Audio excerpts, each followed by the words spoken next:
All right, there's 8 of us here. Let's wait till we get up to like 10 before we start. And we just got to 10. All right, we got 10 people. That's good. Come on, Cameron, what are you doing? Damn, I need a haircut. Oh well. COVID era. Everybody I see, they either like shave their head or they just get long hair. It's fine. All right, so today we're gonna we're gonna work our way through homework number 3, which is replacing Bainbridge Island's public fleet, so like cop cars and trucks and things like that, with electric vehicles as a carbon mitigation strategy. And we'll try to determine if this saves money or doesn't. I don't actually really know the answer because I haven't done the homework myself yet because I just wrote the homework. So this is going to be a little fast and loose. You'll probably see me struggle a little bit, but maybe that's a good thing, right? Professors are humans too. So without further ado, let's get into it. You all can see the PDF of the assignment and this blank sheet here. Cool. All right. So I made a cover sheet for this as I did with the other homeworks. This one is a little bit more detailed just because this homework is a little more detailed and takes a little bit more bookkeeping to keep track of everything. So we have fuel costs, energy costs, or fuel emissions, energy costs, capital costs, and maintenance costs for the baseline scenario. So that's using ICE vehicles or internal combustion vehicles. And then we need to calculate electricity usage and costs and emissions for the project case. And so that would be using electric vehicles. And then the capital costs for those vehicles, maintenance costs for those vehicles. And then we need to install chargers, right? So we have to look at the capital costs for putting in all the charging infrastructure. Someone will say, well, that's not fair because we don't have to pay for the charging infrastructure for the ICE vehicles. What is a charging infrastructure for an ICE vehicle? It's a gas station, right? Yeah, you don't have to pay for a gas station, but you do indirectly. For every gallon of gasoline you fill your car with, you have to pay some small amount. Probably a couple pennies per gallon goes to whoever owns that gas station. So in a sense, you do pay for that charging infrastructure. All right. I guess I need to open the chat to make sure I'm not missing out on something anyone's saying. Got the chat open. So without further ado, let's get into it. So if I pull up the homework again. Okay. Can you zoom in? Yes, I will.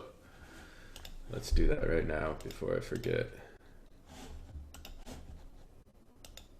How come this screen is blacked out?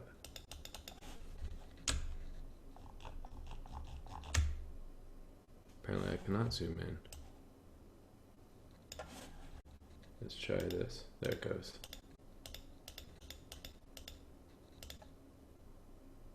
Okay, now we're at 200%. Back to the assignment. Okay. Blah, blah, blah, blah, blah. Assignment explores the role local governments can play in reducing their transportation emissions. Washington State Electric Fleets Initiative was signed into law by Inslee back in 2015. The targets are for 2022 or something. Bainbridge Island actually doesn't have a big enough vehicle fleet where they are mandated by law to switch over to EVs, but they want to anyways. Progressive, wealthy community next to Seattle, so they're going for it.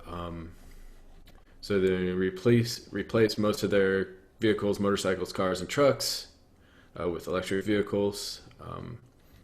So first piece of data, assume the city municipal bonds have an interest rate of 5%. So cities borrow money from federal banks and they have to pay those back at some interest rate. Usually they're pretty low interest rates. And historically that's been about 5%. It's probably gonna be lower now with COVID happening, but let's do 5%. So let's build up some data.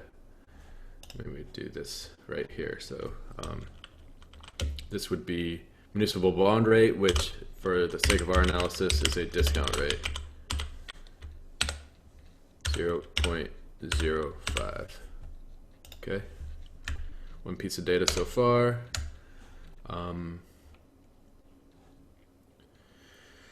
Okay, assume the city municipal bonds have interest. Most of all are relevant. Master table of record can be found on accompanying Excel workbook. So that's what I have open here. And so what is that master table of record? It's this huge list that Deborah Weinman, she was a remote student at Institute for Energy Studies over the last couple of years, and she did a lot of this good work for Bainbridge, city of Bainbridge. So she had this master table that she acquired from the city, and it's for their fleet data. And so they keep track of what they pay for different vehicles. So here's some big trucks they have. So F450, that's a huge truck. And then some standard trucks like Ford 150s, and then some motorcycles, different things like that. And then a series of cars. So like Crown Vic, that's obviously for, that's like a cop car. Different things like that. A couple other things they use. Interceptor, these are all cop cars. So here's the list of all their vehicles. And then it has their fuel use, because that's what was kept track of. So the city of Bainbridge kept track of how much fuel they purchased, because that's a direct cost.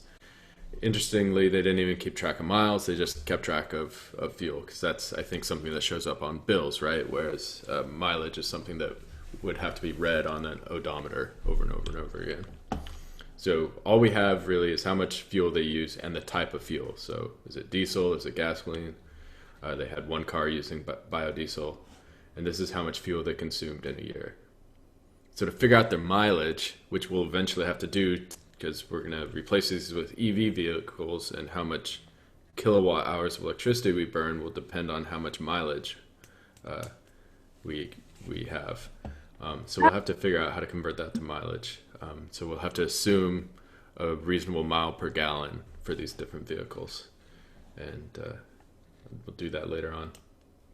Hey, Charlie. This is blank. This was not included in their tables. This is part of the homework. So we got to figure out fossil fuel CO2 in metric tons for all these different types of vehicles, how much methane was released, how much nitrogen oxide was released. Then from that, we can use GWPs and calculate the total greenhouse gas emissions and biofuel emissions where appropriate. Okay, but that's getting on a little bit later into the assignment. So just looking at the setup here. All right. So here's my little information bank that I'm starting to build up. Go back to the assignment. Let's see here. I can zoom in on this a bit too.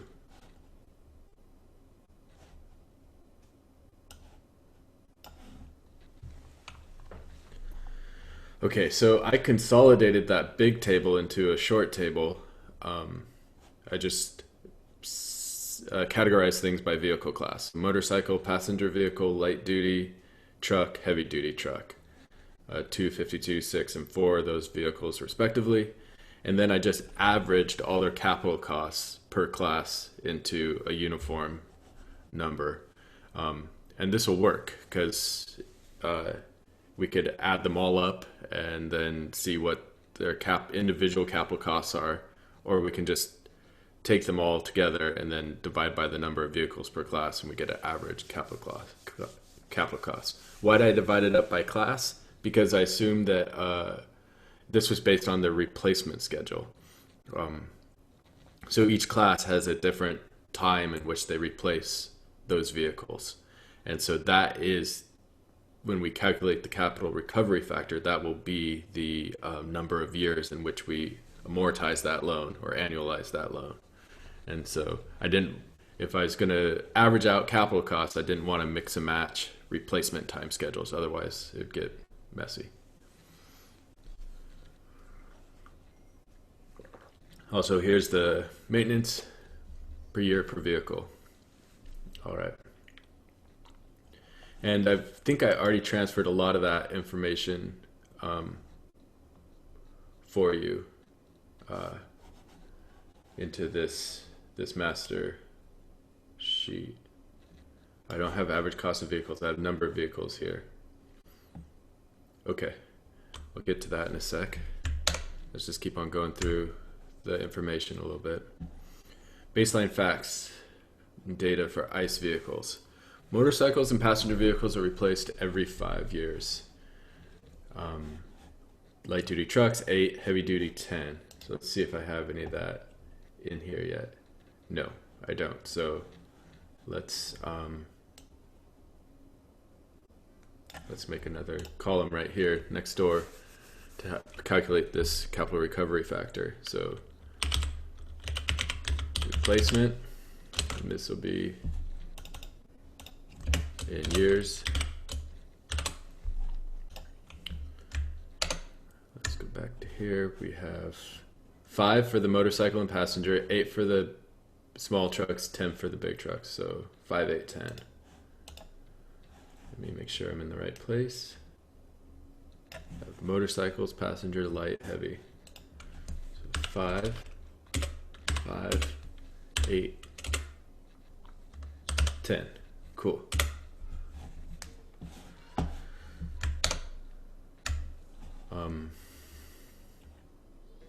Okay, you may use average retail price per class for your calculation, so that's what I did here. Averages are listed in table 1. So let's work on getting those in there. 6,200, 2,900, 3,500, that's about as much as I can remember. 62, 29, 35. 62, 100, whoops, and then I already forgot, 2935. 29,000 for the passenger and 35,000 for the light duty, and then it's like 43,775. Okay, for the heavy truck. 4375. 43750. Okay, so that's the average capital costs. But notice we have several vehicles we're buying of each of these classes, and so that was listed here for you, and then I had the table automatically calculate the total capital costs per class. So we have 2 motorcycles, so the total capital cost is 12,400, not 6,200. Similarly for the passenger vehicles, etc. All right, back to the assignment. Here we have fuel costs are $3.17 per gallon for unleaded, $3.63 for diesel, $3.80 for biodiesel. I think I already included those in the table over here in the fuel costs. Okay, so we have those fuel costs listed already. Just continuing to glean data from this. And then we switch into data for EV vehicles. I don't know why it says ICE here. That should say EV. So project EV fleet. Yeah, this is EV. Okay, so that should be EV. Different capital costs that are slightly larger. Maintenance costs are reduced. See, 500,000, 1,200, 1,400. Now we're only 200, 500, 600, 700. And even these are probably too high. I just kind of guessed those.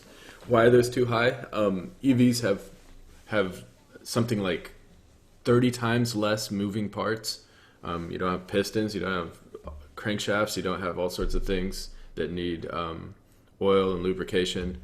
They're just much cleaner from a mechanical engineering perspective, and so they have far less maintenance. Basically, you just need to replace the tires, whereas the internal combustion engines you have to rigorously maintain.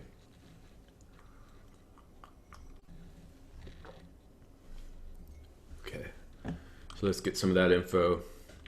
1340, 4550.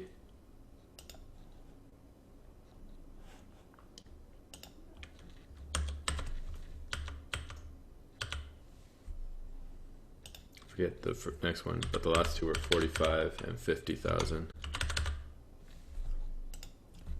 Whoops. Control Z for undo. 50,000.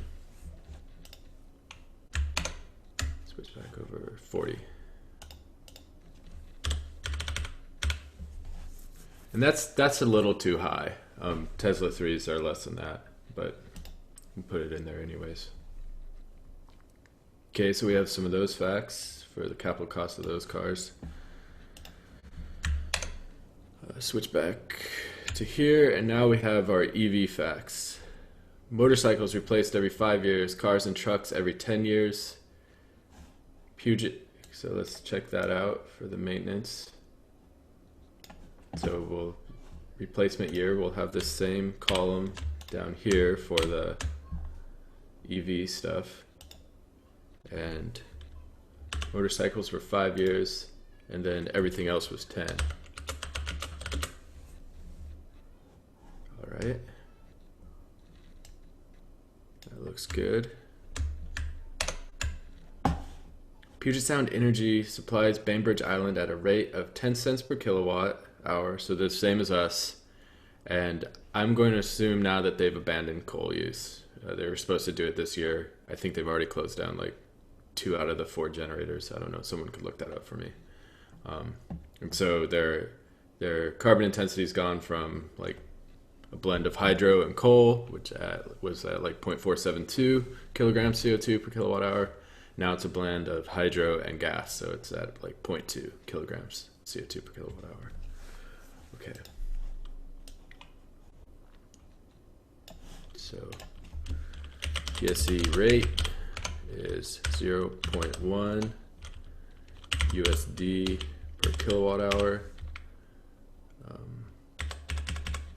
And then PSC carbon intensity is 0.2 kilograms CO2 per kilowatt hour. Okay, checking the chat. Everybody seems okay so far. All right. The federal income tax credit of $7,500 was already factored into vehicle capex, so don't get smart and clever and be like, well, you get $7,500 for every EV. I already factored that in, or we already factored that in. Okay, charging infrastructure is required and will incur additional capex. Details are listed in an accompanying Excel workbook. In short, 6 chargers at the police station at $2,700 each. So the chargers at the police station are cheaper because they're not used by the public, so they can be, you know, I don't know, less lawyers involved. 12 at City Hall that are public, so 6,000 each, and 8 at city parks that are public, so they're 6,000 each. Chargers will last 10 years. So let's see if I put any of that over here. Capital costs for vehicles. Capital costs for charging infrastructure. Okay, it looks like I already fleshed some of this out. So 6 at the police station, 12 public hall, 12 at parks, 2,700, 6,000, 6,000. Average cost of install, dollar per charger.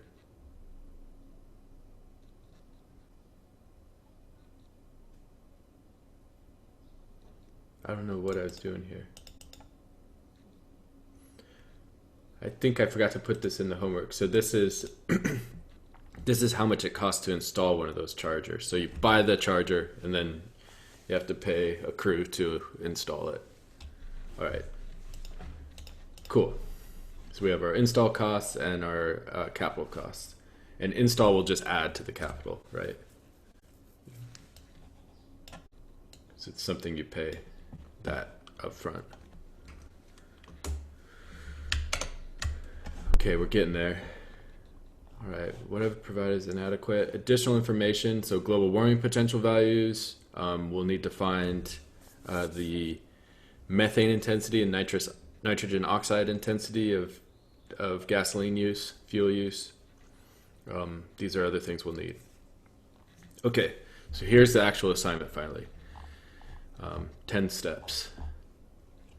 You have to calculate annual fuel use and cost for internal combustion engine vehicles. Then you have to calculate annual emissions. Be sure to include methane and nitrogen oxide. So this is the emission side of things with a little bit of cost stuff. And then we need to calculate the CapEx, CRF, and annualized costs for the internal combustion engines. Calculate annual maintenance costs. And then we do the same thing for the electric vehicles. So annual electricity use and costs, blah, blah, blah. And this is going to be hard to do because we need to know how many miles they went, but we don't know how many miles they went. So we'll have to back that out from the information we have from Bainbridge Island. So we know how many gallons they use, and from there we can assume that these different vehicles will have a certain mile per gallon. And so then we can, mile per gallon multiplied by gallons used will yield miles. And then we can figure it out for the EVs. This will probably be an overestimate of mileage because these rated MPGs for different vehicles are rarely ever achieved, especially for something like a cop car, which is going to be like idling most of the time and then flooring it for short periods of time. But in that sense, we're going to overestimate the mileage for the EVs and do them a disservice, but that's okay because this is being conservative because we're making the baseline look as good as possible and the project look as bad as possible. So if we were a consultant team, we'd be selling them this new project, this new product, and we can say that, like, look, we're not overselling this at all. This is you will certainly achieve these results, if not better. Okay, EV project. Calculate annual scope 2 emissions because the electricity is coming from somewhere else, from Puget Sound Energy. That's why it's scope 2 rather than scope 1. 7, EV project, calculate CapEx, CRF, annualized costs. And so we'll have, that's just for the vehicles. Then calculate annual maintenance costs and then calculate charger CapEx, CRF, and annualized costs. So this is for the charger. I should write install here.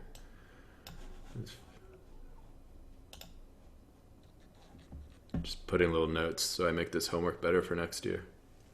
And then once we've done all that, we can calculate the MAC.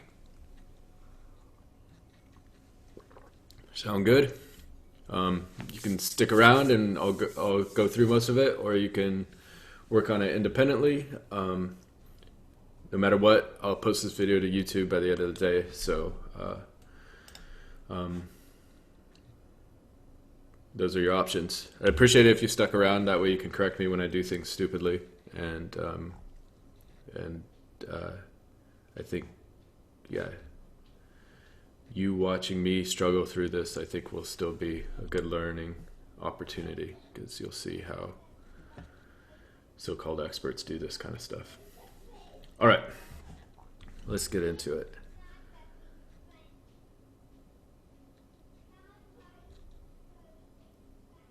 I guess I'll just follow my own advice and start with the first thing. Calculate annual fuel use and costs. Okay, so this is our baseline. We have emissions here, emissions here, emissions here, fuel costs, gallons per year, gallons per year, gallons per year. Okay, so we can get to emissions once we know how many gallons of these different types we've used. That'll give us costs readily. And then for emissions, we'll have to go down here and figure out all this stuff. Okay. So I already color-coded things, except for this top. Okay. How did I color-code this stuff?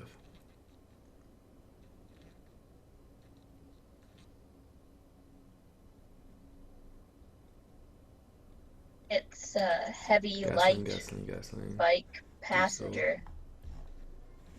I labeled these ones incorrectly. These big trucks should be diesel. If you do the homework and you used gasoline, that's okay, because if you've already done it. All right, so yeah, 350s and 450s, these are definitely diesel. And that's why I color-coded it this way. So diesel, diesel, diesel.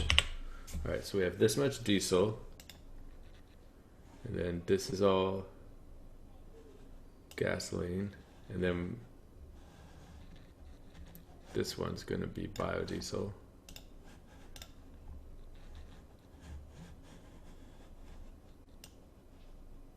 And so this is trucks and motorcycles, and then all this is passenger cars. And passenger cars are all gasoline except for this one at the bottom here. What is that? Dodge Sprinter van. Okay. So we'll make this one be that diesel-ish color too.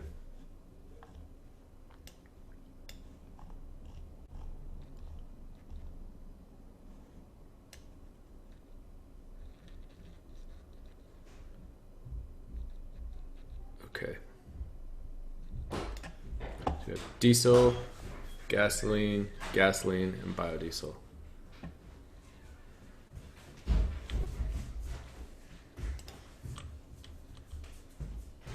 So I think I want a few other. I'll deal with that later.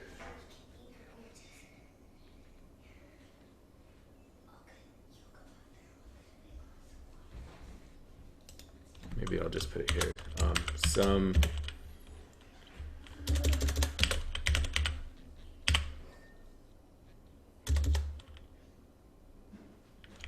total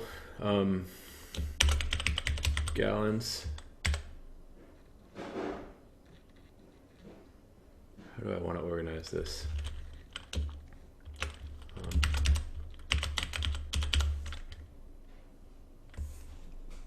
Yeah, let's do it this way.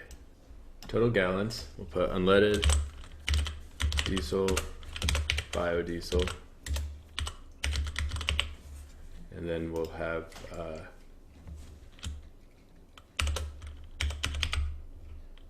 total emissions. And this will be in kilograms CO2 equivalent. Okay, starting to map this out.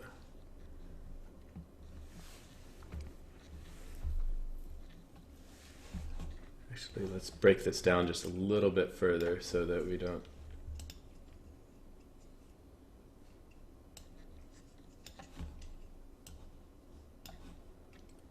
put this right here, and then we'll put total CO2 emissions,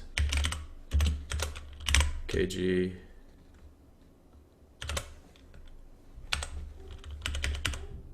total methane emissions, kg, and total nitrogen oxide, kg. Yeah, what's up? You want to LaCroix? Okay. There you go. All right.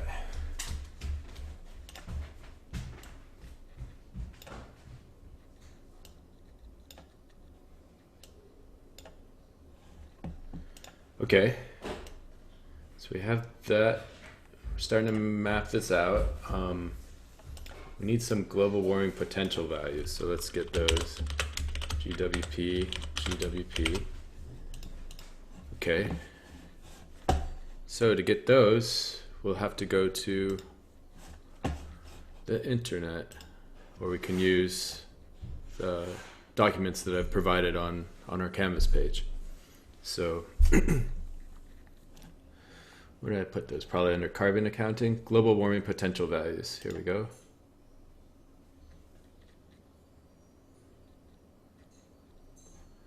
All right, so 100-year time horizons.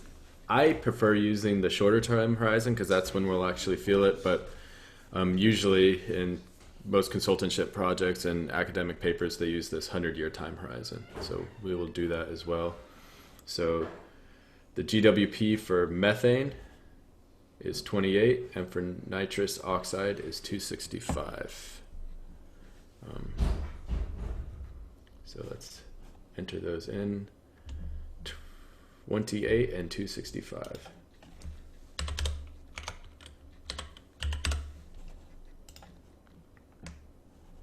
Okay.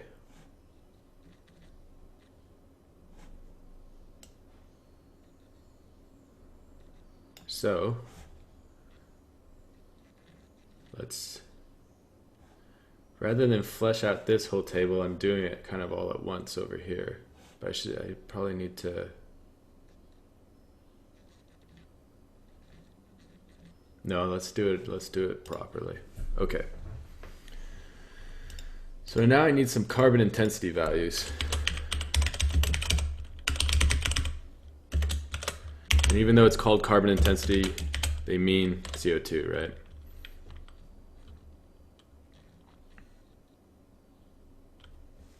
Maybe I'll just put GHG intensity values, so that way I can do it across this thing. So it's kilograms of the GHG per gallon. So this is some more information I need to actually do this analysis, because I don't know how much CO2 comes out of 630 gallons. So we need more information from somewhere. Let's go back to the Canvas page.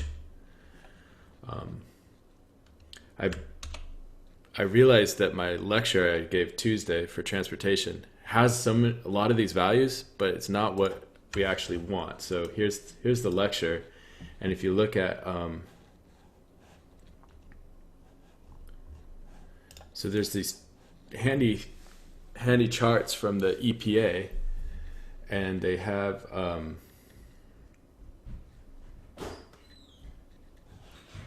this CO2, CH4, and nitrous oxide factor, which is exactly what we want, right? But it's per unit. What is their unit? Is vehicle mile. That's not what we have here. The data we have from Bainbridge is how many gallons of gasoline they use. And so you could maybe backcast this out as well by assuming some miles per gallon, but that would introduce error, right? Because we don't know if they actually achieve that miles per gallon. I'm fine with that error backcasting to EVs because it's a conservative error, but in this case I think it would be a liberal error and not in the political sense. So I want kilograms and grams per gallon, not per mile, and so it's not available here on this lecture. So let's see if I have it on Canvas.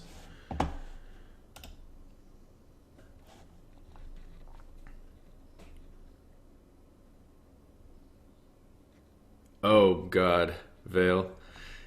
Vale said in chat, you should get her a soda stream instead. I hear they save carbon. Yeah, I'm a lazy bastard. And the soda stream isn't coconut flavored or whatever the hell. Okay, good point. What was I doing? Oh yeah, we need to figure out how much carbon, or how much methane and carbon and nitrous oxide we emit per gallon of fuel. So let's look at that EPA emission factors for fuel sheet. That's way too zoomed in. I already have it opened in my Acrobat, so here we go. Let's zoom in on that. Okay. So we are interested in diesel, biodiesel, and gasoline. So distillate fuel oil #1 is a fancy name for diesel. It's why is it called that? It's the #1 product that refineries prefer to make because they can make the most profit off of that. And so all the distillation towers are tuned to diesel, and there's different flavors of diesel for different uses. You know, tractors, passenger cars, military, helicopters, and Humvees and that sort of stuff. Okay, so but #1 is what diesel is, like the diesel you'll find in your car. So here's diesel. We need gasoline, so that's motor gasoline here, and then biodiesel. I'm not seeing it. Oh, it's down here, biodiesel. Okay, so we have it all, and then this is million BTUs per gallon. That's the energy content, And then we have kilograms CO2 per mega BTU. So we could figure out per gallon. Oh, here's per gallon over here. Awesome. I don't have to do that extra step of math. Okay, so let's get the diesel one. I'm highlighting it so I can scroll over. Okay. So kilograms CO2 per gallon, grams CH4 per gallon, grams N2O per gallon. All right. So try to move this a little bit. 10.18. These aren't going to be the same for everything. So this is diesel, and then we'll have biodiesel. And we'll have unleaded.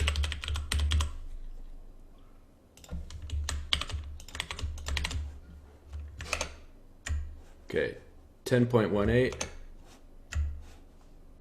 for the diesel.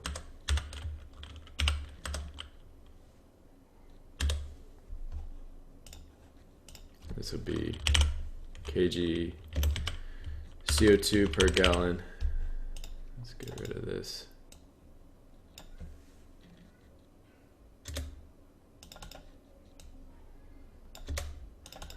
Sorry, you guys are seeing this happen live. All right, and this is grams CH4 per gallon and grams N2O per gallon. 0.42, 0.08.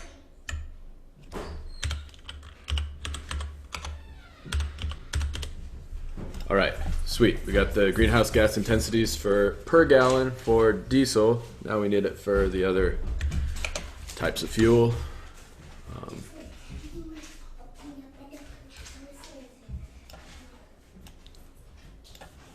Motor gasoline. Okay. 8.78, 0.38, and the same. 8.78, 0.38, and 0.08 again. All right. Back to these factors. Then we get to biodiesel. We're at 9.45, 0.14, and 0.01. 945.14.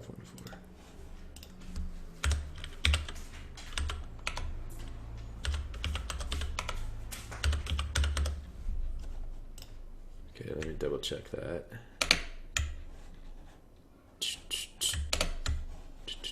Okay, got all my GHG intensities.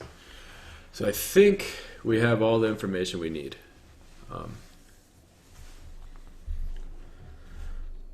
Okay, so now I just got to make sure I sum this stuff correctly per type of fuel. So I have diesel for these first four, then a bunch of unleaded, then some biodiesel, and then diesel at the very bottom. Okay.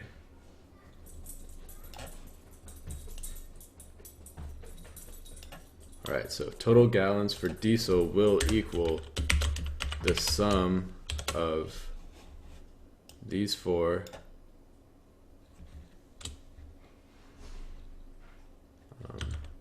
plus this guy at the bottom. Looks good. All right. Is that biodiesel or unleaded?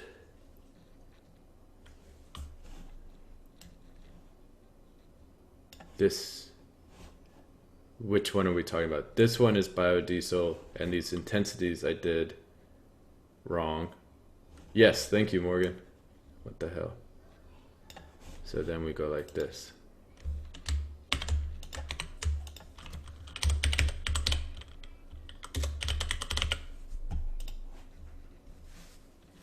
All right.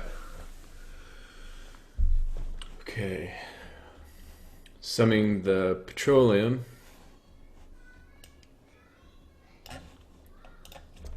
equals sum of these ones plus sum of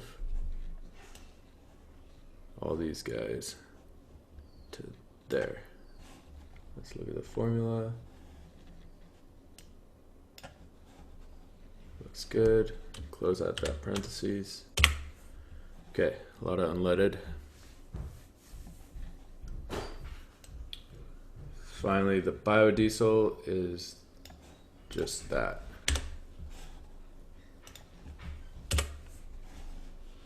Okay. All right, now we know how many gallons.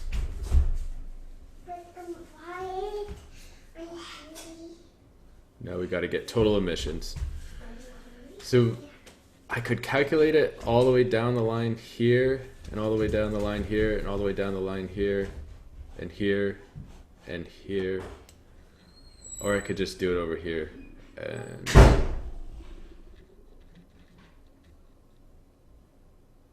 I'm just going to do it over here because I'm lazy.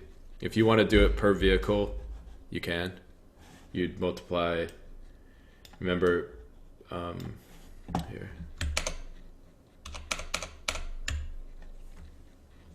One of the most basic formulas in this class is metric tons CO2 equals fuel times carbon intensity, right? And so you just, in the spreadsheet, you multiply the gallons of fuel multiplied by kilograms CO2 per gallon, fuel times carbon intensity. And so you could do that for each one of these vehicles all the way down this table for the fun of it. But because I summed how many gallons of unleaded diesel and biodiesel respectively here on this column, I can just get the emissions straight away. So that's what I'm going to do. Okay, so this will equal fuel times carbon intensity. And let me not be stupid and confuse my fuel types like I did earlier. So unleaded is right here. Here's the carbon intensity right here. Okay, so that's how many kilograms of CO2. Now it's methane. What do we got here? I'm just gonna copy this and put it here so I know what I'm looking at. Okay. So this will equal fuel times methane intensity. But this is grams, not kilograms. And so I divide by 1,000 to convert from grams to kilograms because there's 1,000 grams per kilogram. Okay. And same thing for the N2O will be fuel times nitrous oxide intensity, unleaded, okay. And then divided by 1,000 to go from grams to kilograms. Okay, let's do the same thing for this. This will equal fuel times carbon intensity. This equals fuel times methane intensity divided by 1,000. This equals fuel times nitrous intensity divided by 1,000. Biodiesel equals fuel times carbon intensity. Methane equals fuel times methane intensity divided by 1,000. Same with nitrous.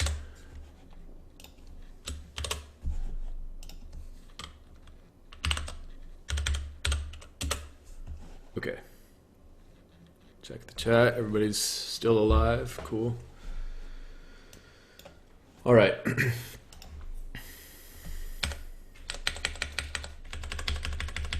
So total emissions Recall to calculate GWP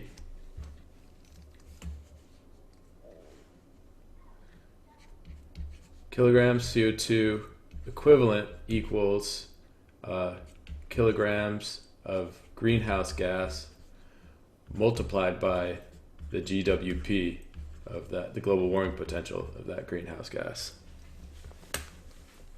So doing that calculation, the total CO2 equivalent, carbon dioxide equivalent emissions will be however many emissions of carbon dioxide you have, plus the kilograms of methane multiplied by methane's global warming potential value, plus the kilograms of nitrous you have multiplied by the global warming potential of nitrous.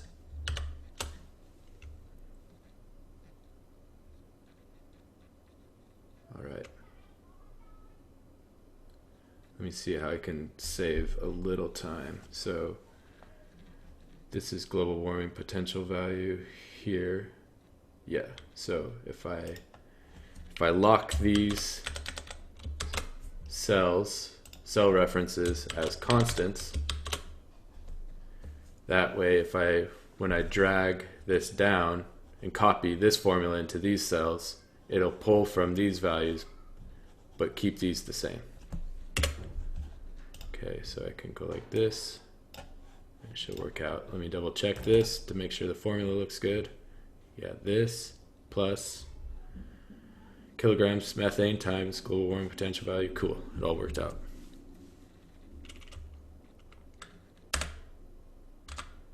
All right.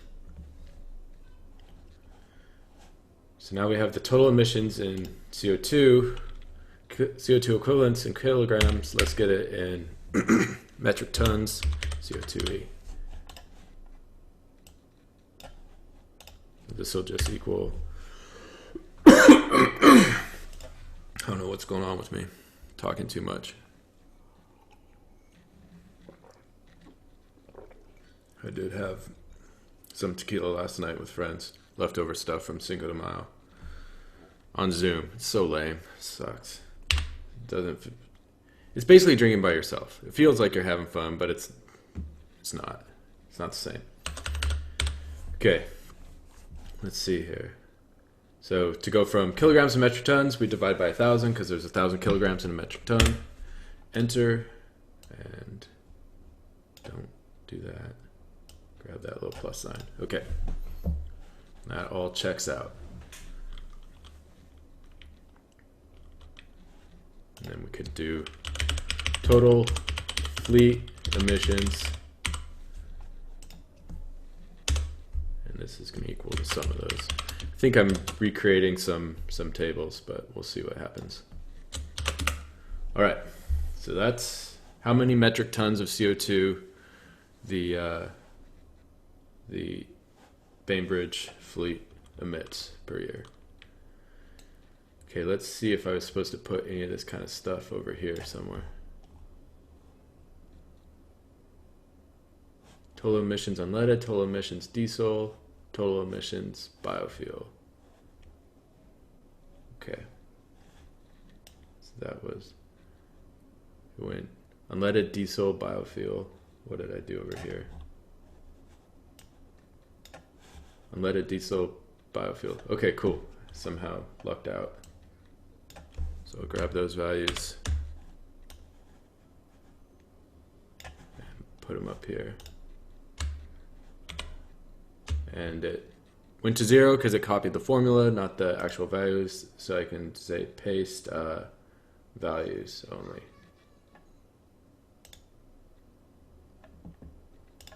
All right. Done with problem 1. Only 9 more to go. But it should go fast. That was a very detailed one. The other one will be the emissions for the vehicle, for the electric vehicles. Okay. This should go fast. So we have, now we calculate the energy costs. We already know how many gallons of these different fuels we have, and we have the price per gallon. So let's copy that over. We go unleaded diesel, biodiesel. So let's go over here. We have total gallons, unleaded, diesel, biodiesel. So copy those values. Go up here, throw them in, and we switch it to values only.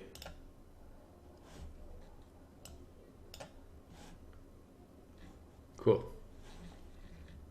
I don't know what's all that heck's about. Okay, so we spend $104,000 per year on that fuel. Okay. All right. And now on to the financial analysis. Let me check my homework again. Where did I have it? Oh, there it is. Calculate annual fuel use and costs. Calculate annual emissions. Include methane and nitrous oxide. Okay. Actually, we're here. Okay, so we did problem 1 and 2. Problem 3. Calculate CapEx, CRF, and annualized costs. Okay, here's our CapEx per vehicle, number of vehicles, total CapEx. Now we have to calculate the cost recovery factor. So this depends on your discount rate and the replacement. Okay, the discount rate was 5% because that's the municipal bonds, and then the number of years will be how many years the vehicle is owned before it's replaced. So I'm just going to use that Excel function. Payment rate is 0.05. The number is this. The number of payments is the number of years it lasts. So that right there. And then you put this -3 to make, or -1 to make it positive, and to actually calculate the cost recovery factor. Okay. All right. So I go like this.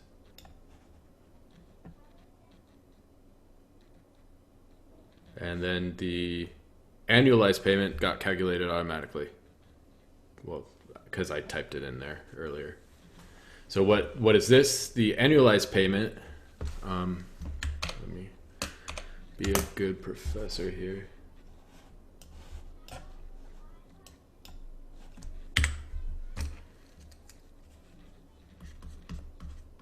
Annualized payment equals CRF times capital.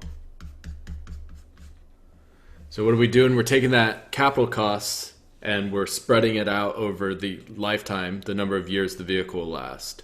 But because of time value of money, we increase that annualized payment a little bit based on this interest rate.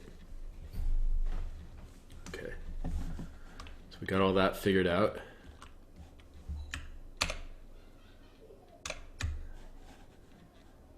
Calculate CapEx, CRF, and annualized costs. Done. Internal combustion engine baseline. Calculate annual maintenance costs. Okay. And so part of that information we received from the homework was that these vehicles all have different maintenance costs. So we have to go back to the homework to figure out what those maintenance costs are. It was in one of those tables, I believe. So we go up here. So it's 500 for motorcycles, $1,000 for passenger, 12 and 14 for trucks, respectively. So 5, 10, 12, 14.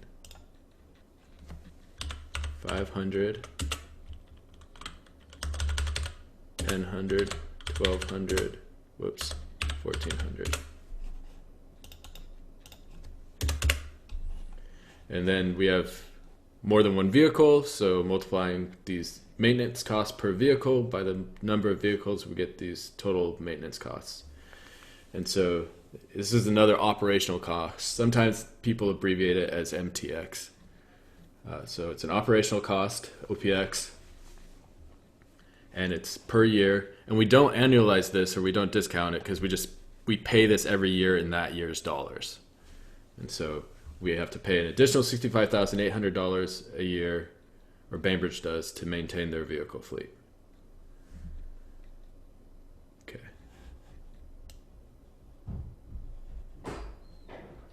Okay, so we're starting to get close. That's what I put on the homework.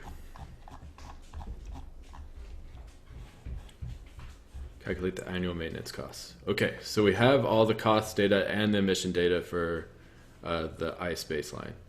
So now we got to move on to electric vehicles.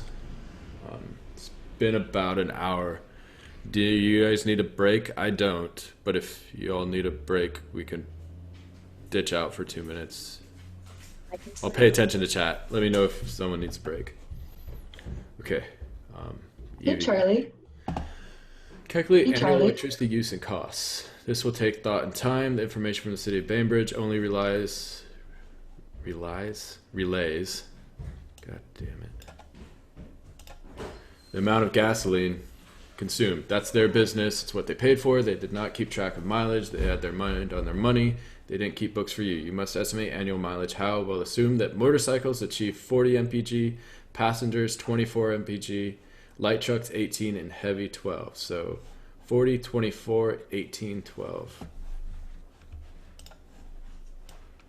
So let's go to our messy data area and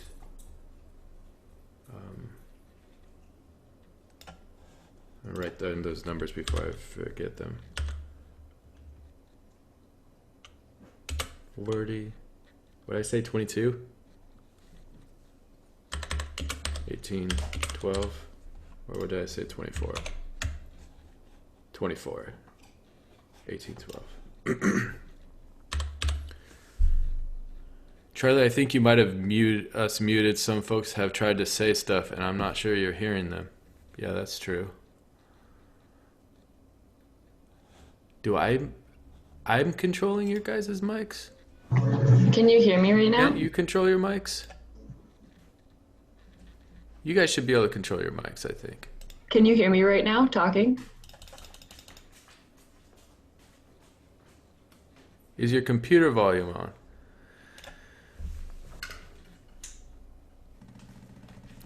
Hello, can you hear me now? Somebody talk.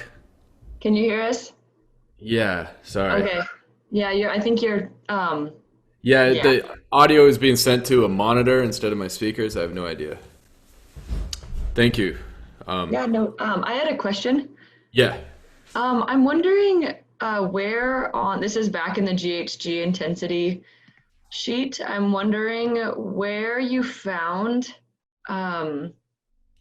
diesel in the EPA emissions Yeah. factor. It's distillate fuel number 1.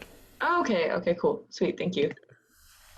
And refineries have distillation towers, and so anything that comes out of a distillation tower is a distillate, and they rank them based on their profitability, and so diesel is distillate fuel number 1.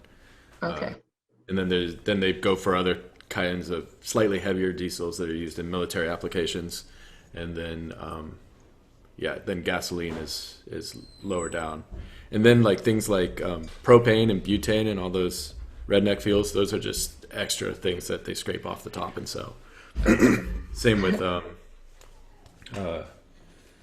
tar and asphalt and things like that. That comes out of the bottom. These are not targeted by the towers. Diesel is. Okay, awesome. Thank you.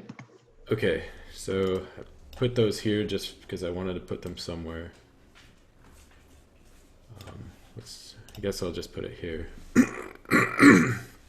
So what am I trying to do ultimately? I'm trying to estimate the mileage per vehicle class. That's what I'm doing here. I'll put that over here, I guess. Okay, so this will be class MPG.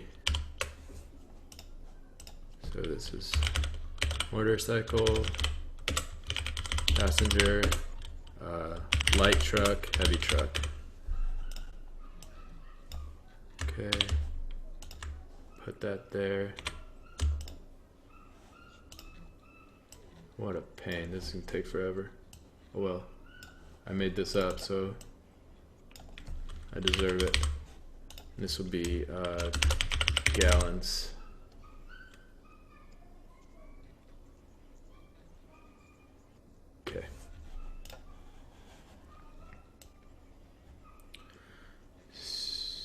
So let's get on to motorcycles. We have 1, 2 here. Any other ones? No. Okay, so fuel amount equals sum. So the motorcycles consumed 38 gallons. That seems crazy. They only consume 38 gallons the whole year. They crash them or something. Okay. Maybe they just, it's like summer cops riding their motorcycles on a few nice days. All right. What are we doing? Passenger cars. So this is heavy truck, light truck, passenger car using biodiesel. But what do I do with that? Guess I need an extra. I'll just assume biodiesel gets the same mileage that unleaded does. I don't know if that's probably, or the same that diesel does. I don't know if that's true or not. So I'll just put it in with the, but it's different because all the other diesels are trucks.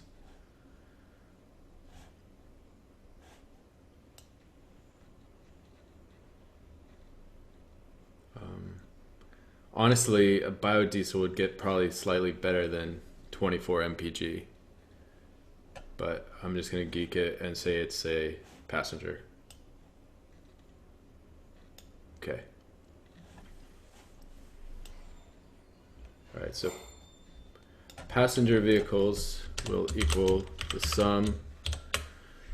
The gallons the passenger vehicles use will be the sum of all gallons used in passenger vehicles. So that starts here. Passenger, passenger, passenger, passenger, passenger, passenger, passenger, all the way down. And there's another one that uses regular diesel. Okay. All right.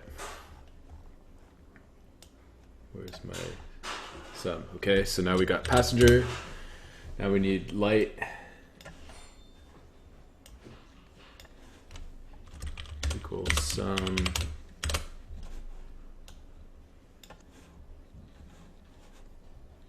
Light. Okay. And now we need heavy. Again, I'm organizing them this way because they get different miles per gallon. And so I'm trying to do my best to estimate the mileage used by these vehicles in their fleet. So this will be some of the heavies.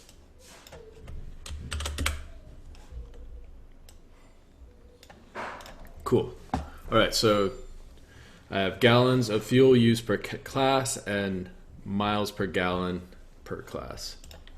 And so the miles driven per vehicle class will equal miles per gallon times gallons.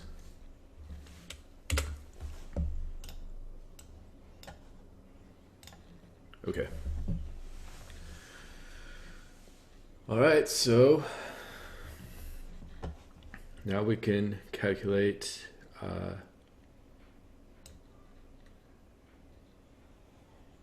how many kilowatt hours were needed and electricity use.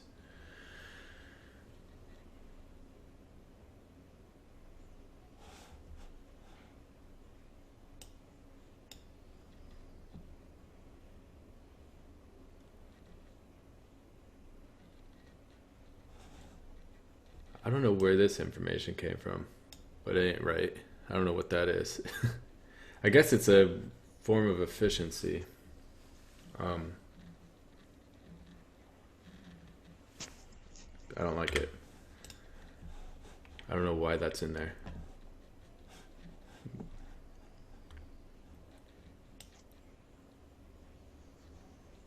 Okay, just looking at what information I have here. So now we need to know the efficiency of these electric vehicles.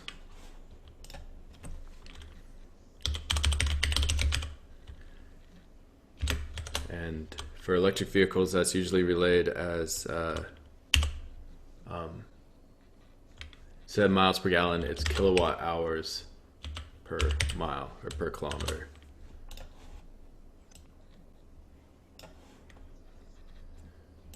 Okay. Did I put that in the homework? I sure hope I did.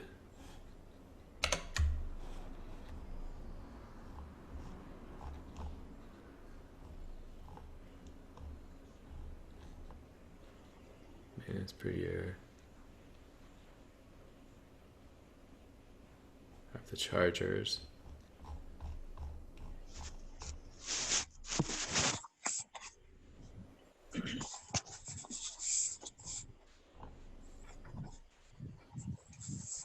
Okay, I don't have that information. Do I have it in the lecture? I think I do. Well, at least for some kinds of vehicles.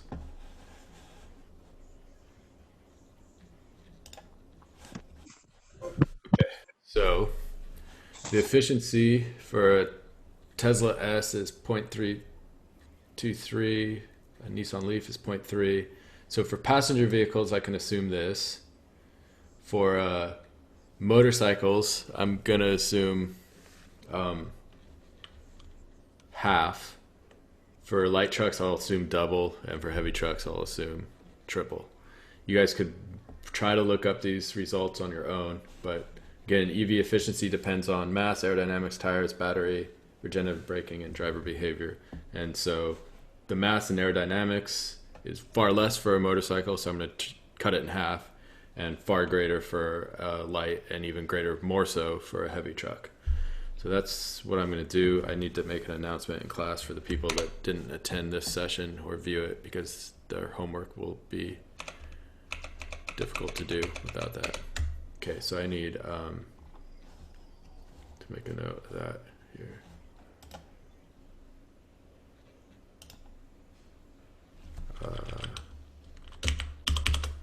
Add EV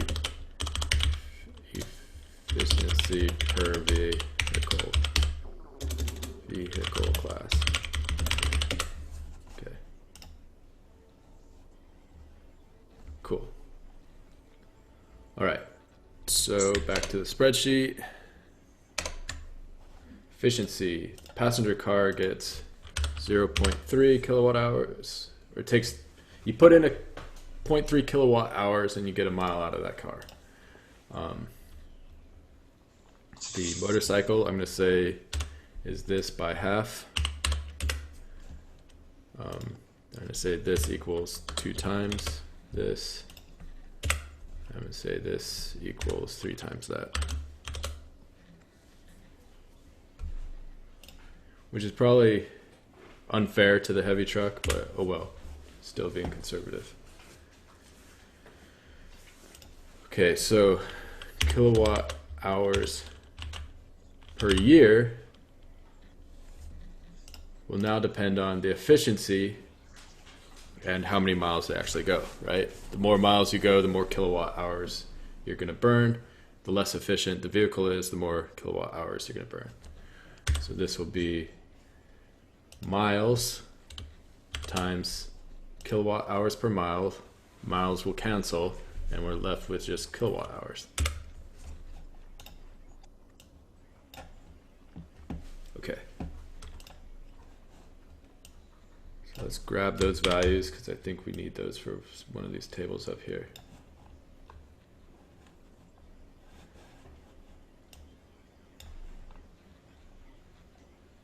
Motorcycle, passenger, light, and heavy.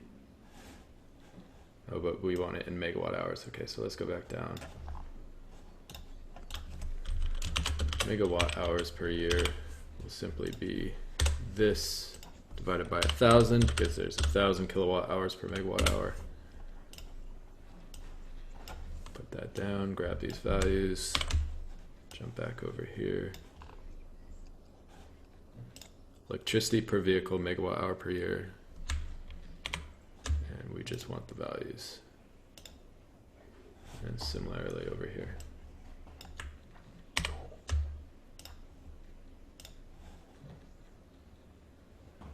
So this was per vehicle. It's not the case anymore. It's for per class. And this is going to be the same.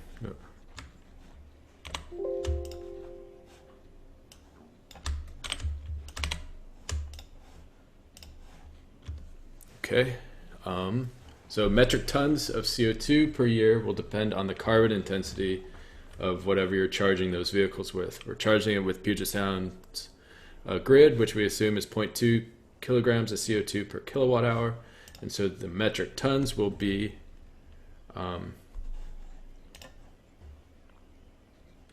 well, which is actually pretty convenient because there's 1,000 kilograms in a metric ton, and there's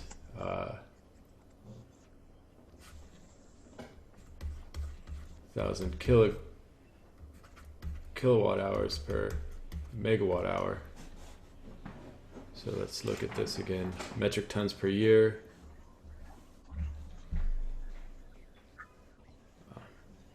So this is equivalent to 0.2 metric tons CO2 per megawatt hour.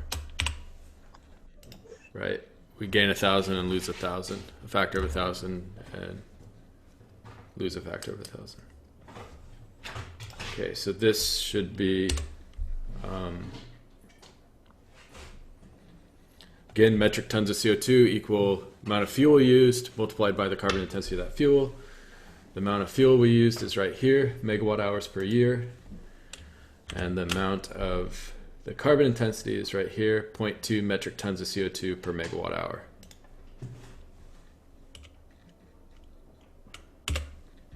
Okay.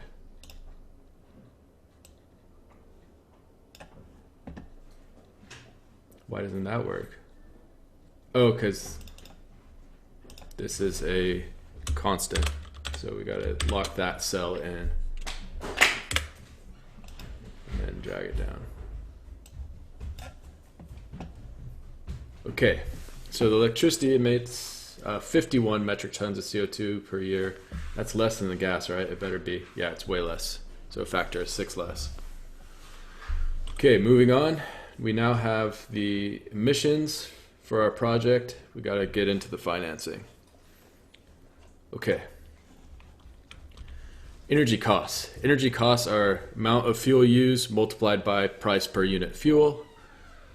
So this equals the amount of fuel. Wait, we got to get that price figured out. So we're at 10 cents, $0.1 per kilowatt hour. And so this equals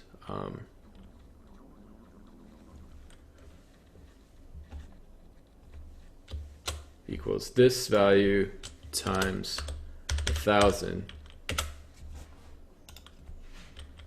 dollars per megawatt hour. So 10 cents per kilowatt hour equals $100 per megawatt hour.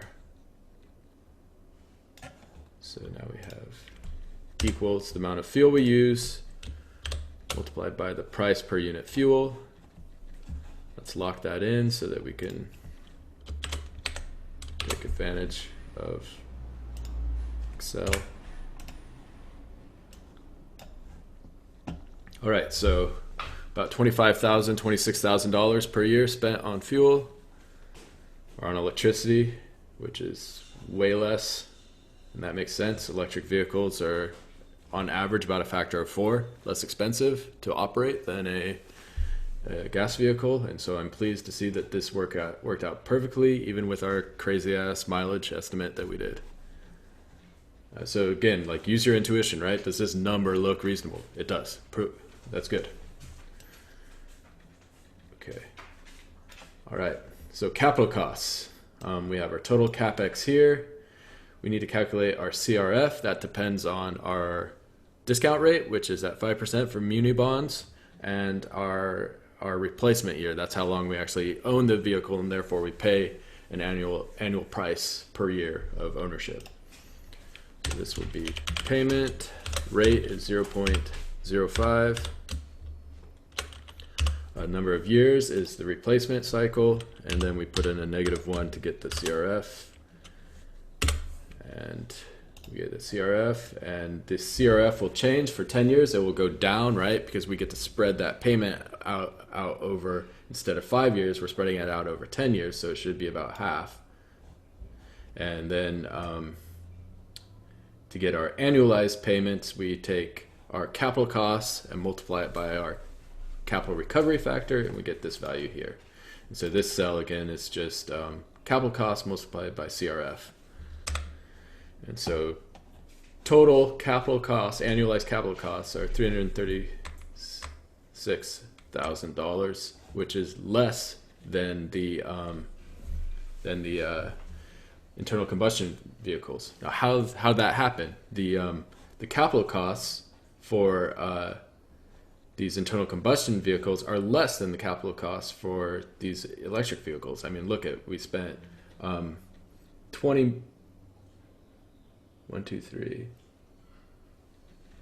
Come on, I can't read this.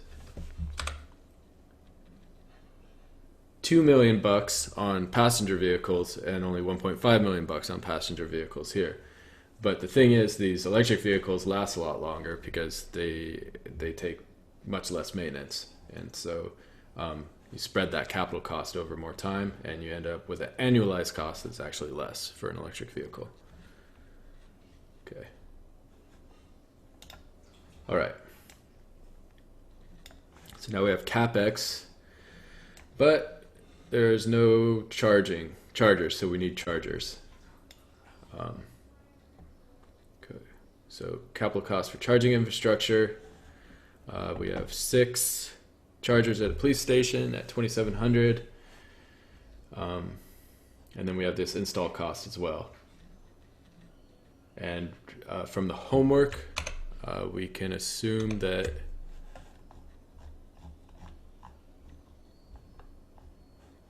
chargers last 10 years. Okay. So our replacement is 10 years for these chargers. Okay. What is this? Oh, maintenance. Okay.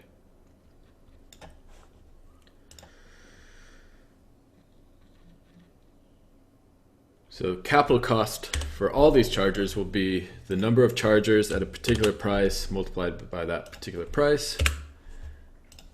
So here's the chargers for the cop shop, and then we have the city hall and public parks. Now we calculate our CRF. Again,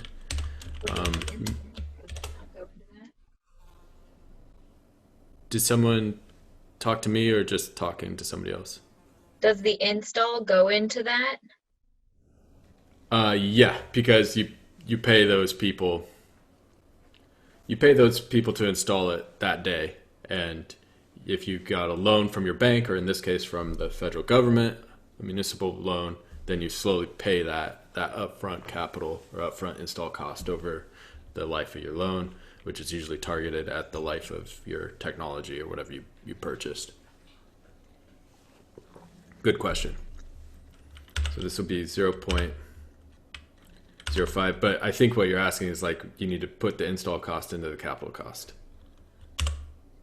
I see what you're saying. That was my confusion. Yes. Yep, you're exactly right. I'll do that next. Thank you. Should the capital cost include, so like, should you add the cost of each charger and the cost of install and multiply both those by the number of chargers? Yep. So I'll do that next after I do this CRF stuff. So I need to fix this column. Gotcha. I need to fix column B. Okay, so these last 10 years and then -1. Okay. This should be the same throughout, and then these need to be fixed. So I did I did capital. I had to buy the equipment and multiply by the number of equipment that I bought. Here, it'll be fancier. And so S11, so I have 6 chargers, so that's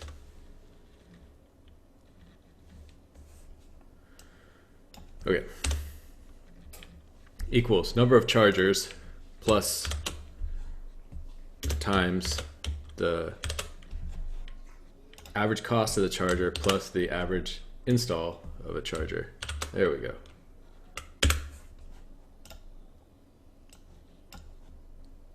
All right, all these numbers went up, all these numbers went up, that's good.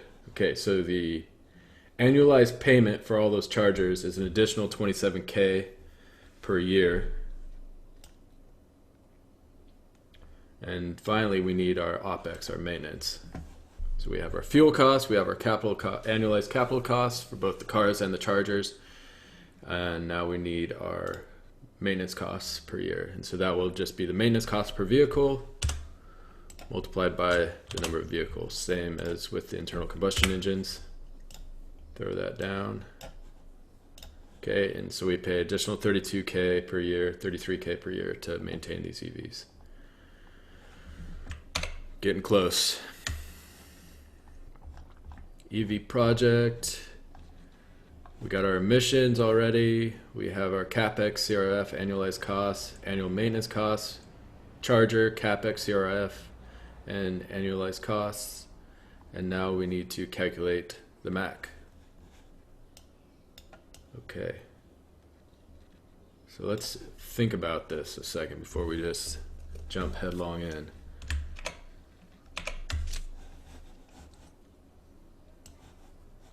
Okay.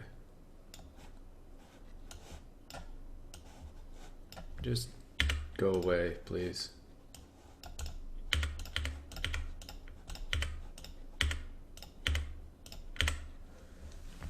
All right.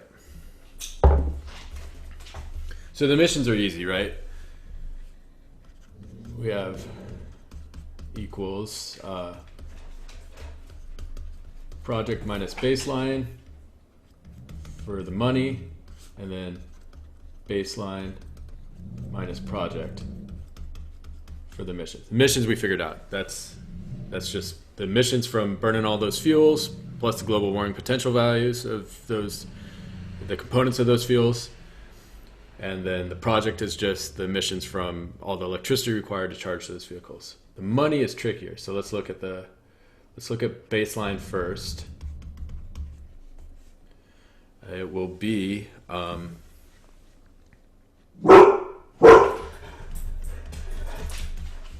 CapEx times CRF, which we've already done, right? So this is the annualized payment, then plus fuel times dollar per fuel, which we've already done. And this is even trickier because it's per species of fuel, right? So we did it for biodiesel, diesel, and unleaded. And then we have our maintenance costs. And this is per type of vehicle.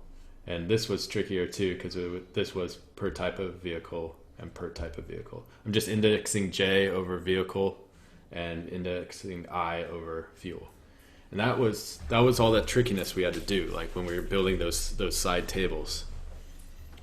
So, but we've already calculated this entire term despite it being a function of different vehicle classes. We've already calculated this entire term despite it being a function of different fuel classes, fuel types. And so we've calculated this term, we've calculated this term, we've calculated this term. So let's look at the project for the EV. It's CapEx as a function of vehicle class, and capital recovery factor, that's a function of vehicle class, plus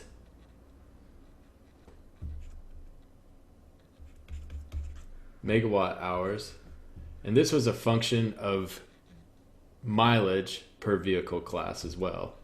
So this is, it's all nested, right? But we did all this piecemeal over time. And then dollars per megawatt hour, that's class agnostic, doesn't care, it's just a megawatt hour. And then plus OPEX as a function of vehicle class, and now plus CAPEX as a function of charger class times CRF of all the chargers had the same CRF, but I'll still just put that as a function of class. So we have our annualized capital for the vehicles themselves, the annual electricity use as a function of vehicle class, the maintenance of all those EVs as a function of vehicle class, and then the annualized capital cost of the charging infrastructure. And just so people know what I'm talking about. Man, this pen's getting hard to do. J is vehicle class. I is fuel type. And I don't know if this is helpful or not. K equals charger type. So mathematically, that's what we're doing. And I took the time to write that out because that's what I do when I'm actually doing real work. I usually write equations down before I type them into Excel. I also draw pictures all the time to map things through. Okay. So delta costs, project minus baseline, delta CO2 is baseline minus project. So let's look at annualized cost for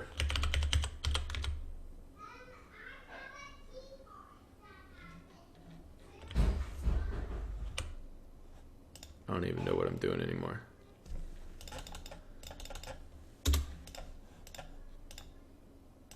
Okay. So this is the end result, all this kind of stuff. So we need the little pieces first. So let's look at I'm just going to start a different place, right? A baseline project, and here we'll have annualized cost, and here we'll have annual emissions. And this is metric ton CO2 E, and this one is just USD per year. I guess technically this is per year as well. So we have year over year. All right, so this will equal, double check this, we have CAPEX plus fuel plus OPEX. This will equal fuel. What the hell am I doing? I don't want that one. Stick to the plan. CAPEX plus fuel plus maintenance OPEX. Enter. Okay. Now for the project is CAPEX plus fuel plus maintenance plus CAPEX for the installers. So this equals, there's the fuel, CAPEX plus fuel plus maintenance. Wait, that's the charger. Need that anyways. Plus maintenance. Okay, I'm gonna double check this formula to see if it has 4 individual things. That looks good. This has 3. Cool. Okay. Now the emissions for the baseline is right here. Fuel, metric ton CO2 baseline. Grab those. Emissions for the electricity equals electricity metric tons. So the project emissions are right here. Okay. All right. Delta cost, project minus baseline equals project minus baseline. Delta emissions equals baseline minus project.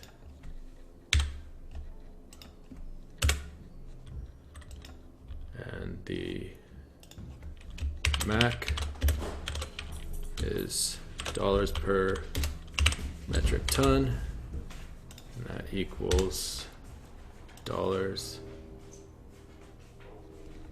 per metric ton. Sweet. All right, questions? I have And a if your question. values are a little different because of different assumptions, that's fine. And I may have screwed something up. So if you get an answer that doesn't quite match mine, don't freak out. If we wanted completely zero net emissions for the electricity, would that all depend on the grid? Would that all depend on the grid?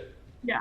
Yep, absolutely. So, like I said in lecture, like electrifying vehicles right now already makes sense from an emission perspective. And in the last year or two, it makes sense now from a financial perspective because the cost of EVs have gone down from $100,000 for a Model S to, $30,000, $40,000 for a 3, or even less for a used Leaf, for example. So no matter what, we should be switching to EVs going forward. And then to get deeper emissions, we need to green up our electricity grid. Okay. And so it's the 3-pronged stool at the very beginning of class, and they'll say again and again is step 1, don't use as much energy. So energy efficiency. Step 2, electrify everything so we're not burning dead stuff to make that energy. And then step 3 is to green up the electricity so we're not burning dead stuff to make the electricity itself.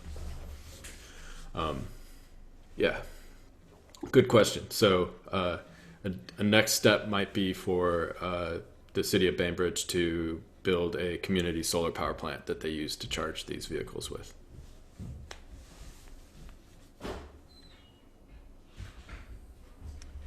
Charlie, Yeah. I have a question about this. So, from this analysis, it kind of looks like we're assuming we're going to buy the whole fleet all at once. Yeah. Is there a way to do a calculation like this where you slowly introduce EVs?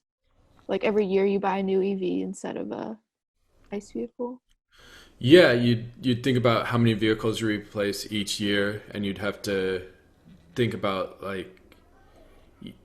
you'd basically, instead of analyzing the costs over the whole project, you'd make a book where you'd be like, okay, this is what we're doing in 2020, this is what we're doing in 2021, and you'd put what's going to be your capex there, and then you'd say how long would it last. You just start time casting it over the years, and so you do one of these calculations for each single year, and then you could, for any given year, you could sum up all the annualized payments that are active on your books. And that's actually a more realistic thing that happens. And so slowly things will phase in, payments will phase in, and slowly payments will phase out. I think that ultimately the marginal abatement cost of carbon won't be too different, but the capital required from the city would be smoothed out over time, which again is more realistic because you get a city to spend $2 million or whatever at once, and people on next door are going to get pissed off.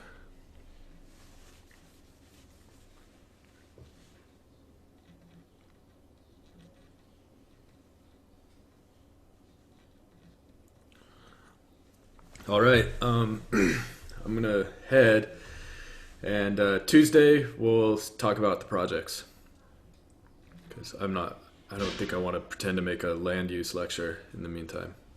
Maybe we'll do a little electricity supply side emission stuff. Sound good? Great. All right. Thank you, Charlie. You're welcome. Adios.